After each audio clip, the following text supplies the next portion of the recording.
ಶುಭ ಮುಂಜಾನೆ.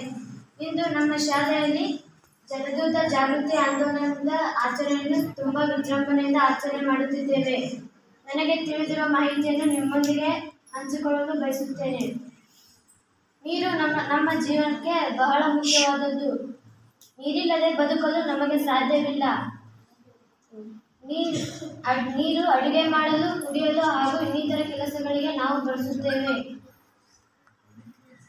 ನಾವು ನಮ್ಮ ದೇಶದಲ್ಲಿ ಹುಟ್ಟಿದ್ದಕ್ಕೆ ತುಂಬಾ ಧನ್ಯರು. ಏಕೆಂದರೆ ಬೇರೆ ದೇಶದಲ್ಲಿ ಹೋದರೆ ನಮಗೆ ನೀರು ಸಿಗುವುದಿಲ್ಲ. ಅಂದರೆ ತಂಪು ಪಾನೀಯಗಳು ಸಿಗುತ್ತವೆ. ನಮ್ಮ ದೇಶದಲ್ಲಿ ಧಾರಾಳವಾಗಿ ನೀರು ಸಿಗುತ್ತವೆ.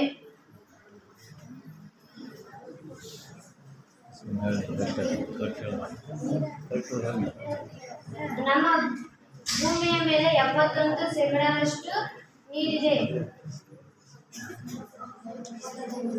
ಇಷ್ಟೇ ನನ್ನ ಚಿಕ್ಕ ಭಾಷಣ.